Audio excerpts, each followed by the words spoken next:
Terminate হরুপ প্রাপ্ত অনেকেরই ৯,৭০০, ১৯,৪০০, ২৪,০০০, ২৭,০০০, ৩৬,০০০, ৬৫,০০০ রিয়ালও আসতেছে ইকামার টাকা।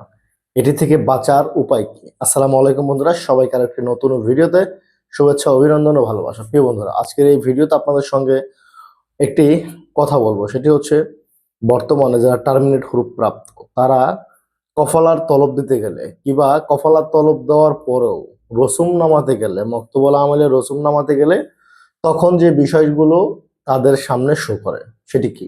সেটি হচ্ছে পূর্বের ডিউ পেমেন্ট। আপনার ইকামা 2 বছর, 3 বছর, 4 বছর, 5 বছর, 6 বছর এক্সপায়ার, সেই রসুমগুলোই মূলত পক্ষে এখানে এসে শো করে।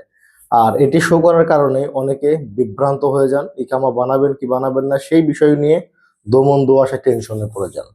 তাই আপনাদেরকে বলবো ভিডিওটি প্রথম থেকে শেষ অবধি দেখবেন এবং ভিডিওটি সর্বোচ্চ শেয়ার করবেন এজ এ একজন প্রবাসী হিসাবে, যেন একজন প্রবাসী ভাইয়ের উপকারে আসে।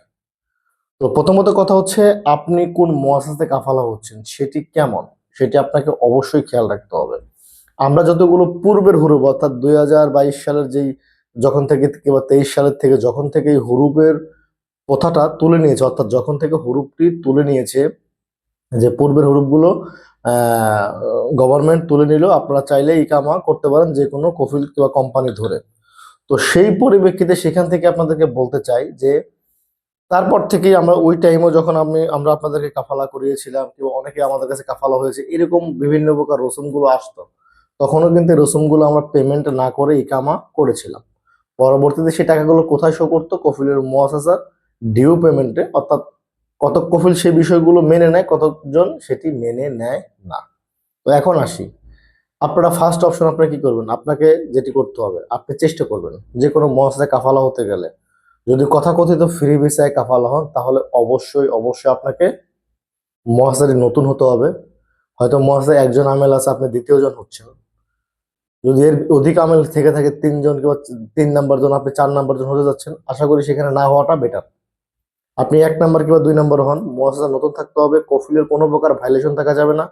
কফিলের পূর্বের যে সমস্ত মুআসাসাগুলো রয়েছে কিংবা আছে কিনা সেই বিষয়গুলো খেয়াল রাখতে হবে। যদি কেবল মুআসাসাগুলো নতুন হয় এবং নিট এন্ড ক্লিন হয়, তবে আপনি কাফালা হওয়ার পরে সেই রসুমগুলো ধরেন আপনি তলব দিতে গেলে ডিউ পেমেন্ট শো করবে, দ্যাট ইজ নো ম্যাটার। তারপরে আপনি তলবে কনফার্ম করে আপনি অ্যাকসেপ্ট করলেন, কাফালা নামালেন, নামানোর পরে প্রথম সপ্তাহে যদি আপনার মক্তবুল আমেলের রসুম ফুল আসে, তাহলে আপনি যে বড় শরিকার মতো রসুম শো করে, তাহলে আপনি নেক্সট উইক আপনার একটি সৌদি নিয়োগ দিয়ে আপনি নেক্সট উইক অর্থাৎ পরবর্তী সপ্তাহের রবিবারে কিংবা সোমবারে আপনার মক্তবুল আমেলের রসুমটি নামাতে আপনার কফিল কিংবা কোম্পানি কিংবা আপনি যদি কোনো মক্তবে কাফালা হয়ে থাকেন তাদেরকে বলবেন।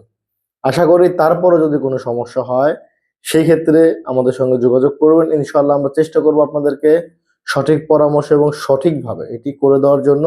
নো টেনশন, নো ডাউট, নির্দ্বিধায় কাফালা হয়ে ইকামা করতে পারেন। সময় কিন্তু মাত্র আর 28 দিন। দিন যাচ্ছে, সময় কমছে, সময় কিন্তু বাড়ছে না। তো প্রিয় প্রবাসী বন্ধুরা, সবাই ভালো থাকবেন, সুস্থ থাকবেন। দেখা হবে নেক্সট ভিডিওতে আরো নতুন কিছু নিয়ে আপনাদের মাঝে। আল্লাহ হাফেজ।